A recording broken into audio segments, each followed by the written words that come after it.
Morning student. आज हम चलते हैं आगे नेक्स्ट प्रश्न पर। रासायनिक समीकरण लिखने के विभिन्न चरण लिखो। केमिकल इक्वेशन कैसे लिखी जाती हैं? रासायनिक समीकरण लिखने के चरण कैसे लिखते हैं किसी रासायनिक समीकरण को? रासायनिक समीकरण बताया था कि जैसे हमने लिखा N2 प्लस 3H2, क्या लिखा था उस दिन? 2NH3। तो ये क्या है? एक रासायनिक समीकरण है। तो इसको लिखा कैसे जा रहा है? तो इसमें सबसे पहले देखते हैं ये वाले आगे वाले पदार्थ क्या बताए थे मैंने? अभिकारक, ये अभिक्रिया करने वाले पदार्थ, और ये एरो के दूसरी तरफ क्या थे? उत्पाद, उत्पाद थे। तो अब ये अभिक्रिया के बाईं ओर पदार्थ। तो हम पहला पॉइंट यही है, अभिकारक पदार्थों को बाईं ओर एवं उत्पाद पदार्थों को दाईं ओर। दाईं किसे कह रहे हैं? इस एरो के, एरो के ये बाईं ओर हुआ, ये दाईं ओर हुआ, लिखा जाता है। और दोनों के मध्य क्या लगाते हैं हम? एरो का तीर। ये एरो तीर का निशान लगा देते हैं और तीर की नोक उत्पाद की ओर होती है। ये उत्पाद है तो नोक किधर है? उत्पाद की ओर है। दूसरा पॉइंट देखते हैं, ये दूसरा पॉइंट है। यहाँ पर दूसरा पॉइंट में क्या कह रहा है? दो या दो से अधिक अभिकारक अथवा उत्पाद होने पर, दो या दो से अधिक अभिकारक या उत्पाद होंगे तो उनके मध्य प्लस का चिन्ह लगा दिया जाता है। क्या लगा देंगे? दो या दो से अधिक अभिकारक या उत्पाद होंगे, जैसे अभी लगाया हमने, लिखा यहाँ N2 प्लस 3H2। क्यों लगाया ये प्लस का साइन? क्योंकि यहाँ अभिकारक कितने हैं? दो। तो दो अभिकारक या दो से ज़्यादा अभिकारक होंगे तो हम क्या लगाएंगे? वहाँ प्लस का चिन्ह लगा देंगे। ऐसे ही दो या दो से अधिक अगर उत्पाद होंगे तो उनके मध्य भी प्लस का चिन्ह लगा दिया जाएगा। तीसरा क्वेश्चन, तीसरा नंबर है लिखने का तरीका। रासायनिक अभिक्रिया में ना तो द्रव्यमान का निर्माण होता है और ना ही उसका क्षय होता है। क्षय यानी न तो पदार्थ उत्पन्न होगा न नष्ट होगा। दोनों ओर यानी अभिकारकों एवं उत्पादों में परमाणुओं की संख्या कैसी होगी? समान, समान होगी किसी भी रासायनिक अभिक्रिया के अंदर। जैसे अभी हम ले रहे थे C+O2 ले लें, CO2 लें, तो ये क्या कह रहा है? अभिक्रिया में न तो द्रव्यमान का निर्माण होगा, यहाँ 12 है, C का मान कितना होता है? 12 द्रव्यमान है। ऑक्सीजन 16 कितना होता है? 16 दूनी 32 हो गया। कुल मिला के कितना आया? ये 44 आ गया। अगर इधर देखें तो इधर 12 है ये कार्बन का, प्लस यहाँ भी 16 गुणा 2 ये ऑक्सीजन, कितने? ये भी 44 हो गए। तो यहाँ पर आप देख रहे हो कि अभिक्रिया में न तो द्रव्यमान का निर्माण हो रहा है, इधर भी 44 था, इधर भी न नष्ट हो रहा है। अगला चौथा है पॉइंट, देखते हैं अपन। चौथे पॉइंट में क्या कह रहा है कि रासायनिक अभिक्रिया, कोई भी समीकरण की जो अभिकारकों एवं उत्पादों में उपस्थित प्रत्येक प्रकार के परमाणुओं की संख्या को अनुमान विधि द्वारा संतुलित किया जाता है। हिट एंड ट्रायल मेथड है, अनुमान विधि द्वारा संतुलित करके ही लिखा जाएगा। कोई भी केमिकल इक्वेशन होगी उसमें अभिकारक उत्पाद परमाणुओं की संख्या को हम क्या इस विधि द्वारा सरल कर दे। जैसे हमने लिखा P प्लस Cl2 और यहाँ बना दिया हमने PCl5। तो क्या करेंगे? अब दोनों तरफ अभिकारकों और उत्पादों में प्रत्येक प्रकार के परमाणु, इधर का क्लोरीन कितना है? 5, इधर कितना है? 2। तो दोनों ओर बराबर करना पड़ेगा जी, हिट एंड ट्रायल मेथड द्वारा। हिट एंड ट्रायल मेथड क्या है? छोटी क्लासों में पढ़े हैं, फिर बता देते हैं। 5 और 2 का क्या करेंगे हम? यहाँ लेसे लेंगे, 10 आएगा तो दोनों तरफ 10 10 कर दो। तो 5 दूनी 10, यहाँ 2 लगा दिया, यहाँ 2 पंजे 10, 5 लगा दिया। अब यहाँ फास्फोरस P कितना है? 2, इधर 1 है तो इधर 2 लगा दिया। तो ये दोनों तरफ के परमाणुओं की संख्या बराबर होगी। इधर 2P हैं, इधर भी 2P हैं। इधर क्लोरीन 5 दूनी 10, इधर भी 5 दूनी 10 हैं। ये 10 ट्रायल विधि द्वारा हम क्या कर देते हैं, संतुलित कर देते हैं। 5वां पॉइंट देखते हैं, अभिकारकों एवं उत्पादों की भौतिक अवस्थाओं को उनके सामने छोटे ब्रैकेट में लिख दिया जाता है। अभिकारक उत्पाद पदार्थों की भौतिक अवस्थाओं को उनके सामने क्या करेंगे, छोटे ब्रैकेट में लिख दिया जाएगा। जैसे आप देख रहे हो यहाँ पर कि अभिकारक उत्पाद की क्या है भौतिक अवस्थाएं, यहाँ जैसे नाइट्रोजन है N2, तो इसके सामने G लिख दिया, ये गैस है, गैस है। तो द्रव के लिए L लिक्विड, लिक्विड, ठोस के लिए S सॉलिड, और गैस के लिए GAS लिखा जाता है, गैस, तो G लिख देंगे। तो ये गैस है तो इसके सामने G लिख दिया। हाइड्रोजन भी गैस है, इसके सामने G लिख दिया। अमोनिया, अमोनिया भी गैस है तो इसके सामने भी क्या लिख देंगे हम, G। तो उनकी भौतिक अवस्थाओं को पदार्थ की उनके सामने छोटे ब्रैकेट में लिख देते हैं। आगे छठा देखते हैं कि अभिक्रिया, अभिक्रिया में उत्क्रमणीय अभिक्रियाओं को हम क्या करते हैं, दोहरे अर्ध चिन्ह द्वारा, दोहरे अर्ध चिन्ह का प्रयोग करके लिखा जाता है उत्क्रमणीय अभिक्रियाओं को। उत्क्रमणीय रिवर्सिबल रिएक्शन है जो दोनों दिशाओं में होती हैं उनको, जैसे नाइट्रोजन प्लस हाइड्रोजन, ये वाली अभिक्रिया ही थी अभी ये, तो ये दोनों दिशाओं में चलती है। नाइट्रोजन हाइड्रोजन मिलकर अमोनिया का निर्माण करते हैं, अमोनिया वापस टूटकर हाइड्रोजन नाइट्रोजन बना लेती है, तो ये उत्क्रमणीय अभिक्रिया होगी। तो उत्क्रमणीय अभिक्रियाओं को दोहरे अर्ध चिन्ह, ये ऐसा दोहरा अर्ध चिन्ह होता है, इसके द्वारा दिखाते हैं। अनुत्क्रमणीय अभिक्रियाओं केवल एरो द्वारा दिखाएंगे, ऐसे एक तीर एक ही दिशा में लगेगा, इसमें दोनों दिशाओं में एरो लग रहा है। अगला नेक्स्ट क्वेश्चन, नेक्स्ट 7वां देखते हैं, अभिक्रिया संपन्न होने के लिए आवश्यक ताप, दाब, उत्प्रेरक आदि को तीर के ऊपर अथवा नीचे लिख देते हैं। जैसे ये अभिक्रिया नाइट्रोजन प्लस हाइड्रोजन मिलकर अमोनिया का निर्माण होता है, ये लगभग 773 केल्विन और 200 वायुमंडलीय दाब, एटॉमिक प्रेशर ATM लिख दिया जाए, पर होती है। तो ये यहाँ पर एक ही भौतिक अवस्थाएं हुई, तो इनको तीर के ऊपर लिख दिया गया है 773 केल्विन, और डिग्री सेंटीग्रेड में लिखेंगे तो हम इसको 500 डिग्री सेल्सियस लिख देंगे, और 200 वायुमंडलीय दाब पर हो रही है, तो ये भौतिक अवस्थाएं हुई, तो इसको एरो के ऊपर लिख दिया जाता है। 8वां, ऊष्माक्षेपी एवं ऊष्माशोषी अभिक्रियाओं के लिए एक्सोथर्मिक और एंडोथर्मिक रिएक्शंस जो होती हैं, जिसमें उनमें हमें क्या करते हैं कि उत्पादों के साथ जो उत्पाद है, जैसे अमोनिया है यहाँ पर, उसको ऊष्मा जो निकल रही है उसको प्लस चिन्ह द्वारा, और जिसमें ऊष्मा ग्रहण की जाती है उसको माइनस चिन्ह द्वारा दिखाते हैं।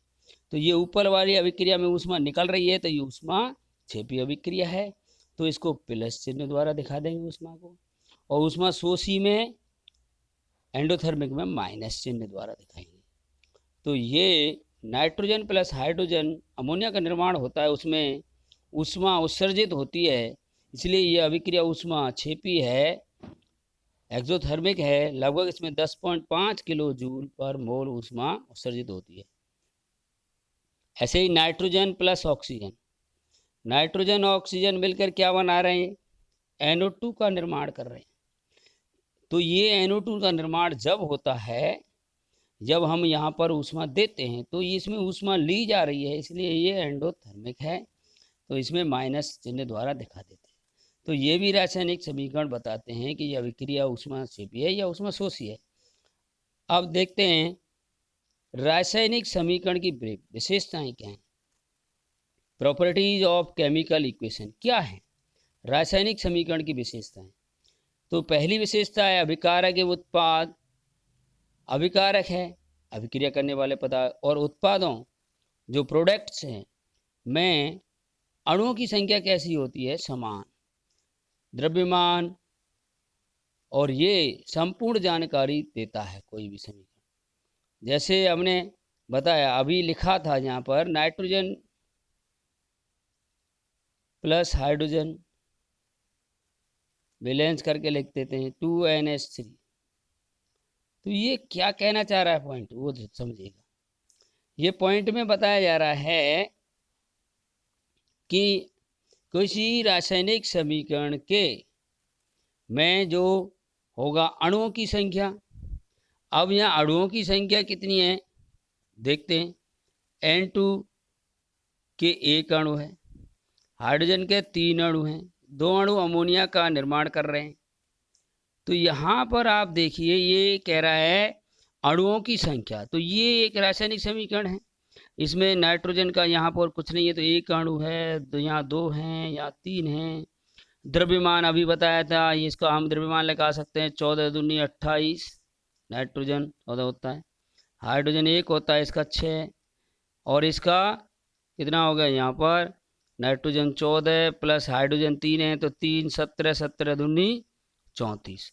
तो ये कह रहा है किसी रासायनिक समीकरण में हम अणुओं की संख्या बता सकते हैं, द्रव्यमान की संपूर्ण जानकारी देता है। तो ये संपूर्ण जानकारी दे रहा है, अभिकारक उत्पादों की भौतिक अवस्थाओं की जानकारी दे रहा है। तो हमने बताया भौतिक अवस्थाओं की, यहाँ देखिए जैसे गैस लिख दिया हमने जी, तो इसकी पता चल रहा है ये गैस है, यहाँ ये गैस है, ये गैस है। तो भौतिक अवस्थाओं की जानकारी भी देता है ये। आगे देखते हैं तीसरा पॉइंट, अभिक्रिया के लिए आवश्यक दशाओं जैसे ताप, दाब, उत्प्रेरक आदि की जानकारी देता है।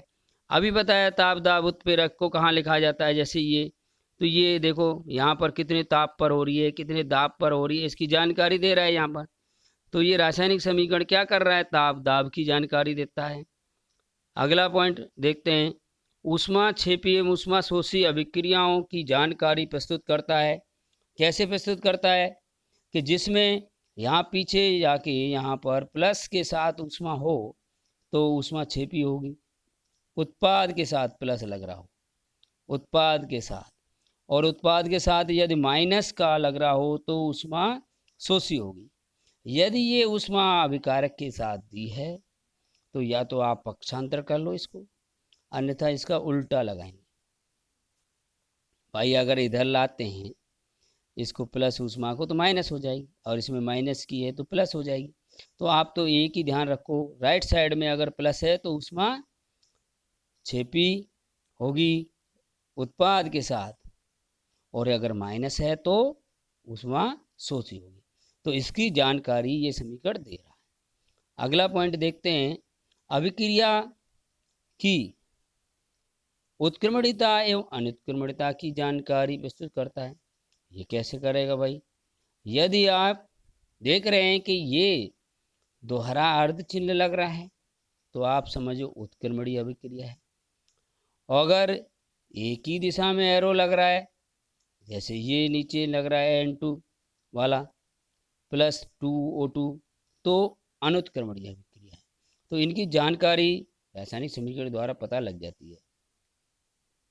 अब चलते हैं नेक्स्ट पॉइंट पर, रासायनिक समीकरण की कमियां, दोष हैं या सीमाएं, हम कहते हैं limitation, drawback of chemical equation. तो यहाँ रासायनिक समीकरण की क्या कमियां, दोष क्या है, इसमें क्या सूचना नहीं दे रहा। आप पहला देखिए, ये अभिक्रिया के समाप्त होने की सूचना नहीं देता। ये कितने समय में अभिक्रिया पूरी हो रही है, 10 मिनट में, 5 सेकंड में, 2 दिन में, 4 दिन में, ये सूचना नहीं दे रहा।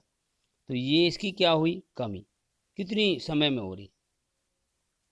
नंबर 2, यह अभिक्रिया में उपस्थित अभिकारकों एवं उत्पादों की सांद्रताओं का बोध नहीं कराता। अभिकारक उत्पादों की सांद्रताओं का बोध नहीं कराता।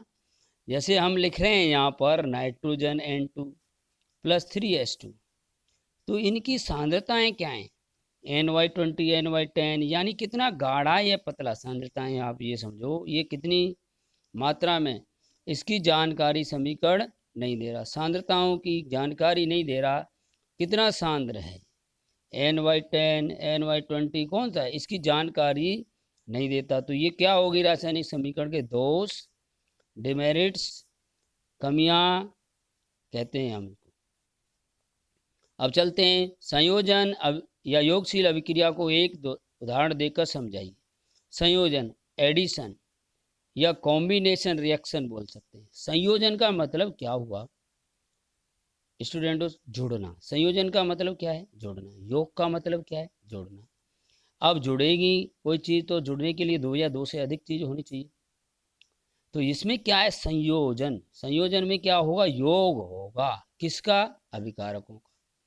तो इसमें आप यह ध्यान रखेंगे आगे तीर के आगे वाले पदार्थ क्या कहलाते हैं? अभिकारक।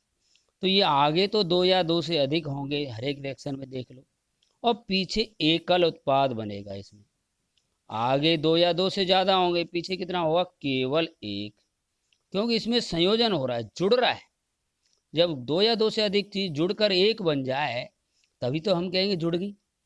तो इसमें संयोजन या योगशील अभिक्रिया में क्या होता है? ऐसी अभिक्रिया जिसमें दो या दो से अधिक अभिकारक, देखो इसमें दो हैं, इसमें ए बी सी तीन है, अभिकारक मिलकर संयोजित हो कर हम कहते हैं एकल उत्पाद बनाते हैं। उत्पाद कैसा होगा? एकल। यहाँ सिंगल प्रोडक्ट बनेगा, एक बन रहा है। राइट साइड में सब में एक बन रहा है। देखो C+O2 दो अभिकारक हैं, CO2 एक उत्पाद बना। नाइट्रोजन प्लस हाइड्रोजन दो अभिकारक हैं, यहाँ अमोनिया बन रहा है, एक उत्पाद बन रहा है। तो ऐसी अभिक्रिया क्या कहलाएगी? संयोजन या योगशील अभिक्रिया कहलाएगी। ठीक है, आया समझ में? यहाँ A+B+C तीन अभिकारक हैं, केवल एक उत्पाद बन रहा है। तो ऐसी अभिक्रिया जिसमें दो या दो से अधिक अभिकारक मिलकर एकल उत्पाद बनाते हैं संयोजन या योगशील अभिक्रिया कहलाती है। आगे चलते हैं नेक्स्ट क्वेश्चन पर। वियोजन या अपघटन अभिक्रिया को एक उदाहरण देकर समझाइए। वियोजन का मतलब होता है भाई टूटना। टूटना। डिसोसिएशन। डिसोसिएशन होगा इसका। डिसोसिएट होगा इसमें। अपघटित होना, वो भी टूटना है। अब यहाँ पर टूटेगा कोई एक चीज़ है, जैसे कांच का गिलास है, आपके हाथ में से गिर गया, उसके 4 पीस हो गए तो टूट गया भाई। तो आगे तो इसमें क्या होना चाहिए? एक, और पीछे क्या होना चाहिए? दो या दो से अधिक उत्पाद। अभिकारक तो इसमें एक होगा, और लेकिन उत्पाद दो या दो से ज़्यादा होंगे। इसका मतलब संयोजन की ये उल्टी अभिक्रिया है। संयोजन और ये वियोजन एक दूसरे के कैसे हैं? व्युत्क्रम है, उल्टी अभिक्रिया है। उसमें आगे दो या दो से अधिक थे, यहाँ एक है आगे और पीछे दो या दो से ज़्यादा है नहीं। आया समझ में? तो ऐसी अभिक्रिया जिसमें एकल अभिकारक टूटकर, यहाँ सिंगल रिएक्टेंट होगा, टूटकर दो या दो से अधिक उत्पाद बनाते हैं। इधर दो या दो से अधिक, टू और मोर देन टू प्रोडक्ट होंगे।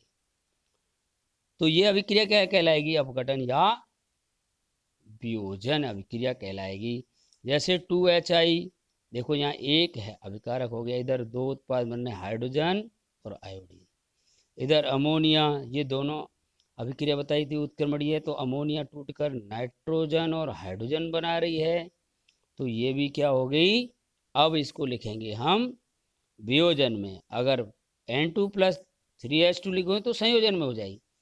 तो यहाँ पर टूट रहा है CaCO3, CaO बन रहा है प्लस CO2 बन रहा है। तो ये क्या हो गया? एकल अभिकारक टूटकर दो या दो से अधिक उत्पाद बना रहा है। तो ये क्या होगी? वियोजन अभिक्रिया। जैसे 10 है, एक हो गया और 10 टूट गया, 5 + 3 + 2, तो यहाँ तीन उत्पाद बने, तो टूटा। तो टूटने को क्या कह रहे हैं? वियोजन। वियोजन। तो ऐसी अभिक्रिया जिसमें एकल अभिकारक टूटकर दो या दो से अधिक उत्पाद बनाता है वियोजन अभिक्रिया कहलाती है। अब इनके हम प्रकारों के बारे में नेक्स्ट वीडियो में पढ़ेंगे, ये कितने प्रकार की होती हैं। Thank you, have a nice day. मिलते हैं नेक्स्ट वीडियो में।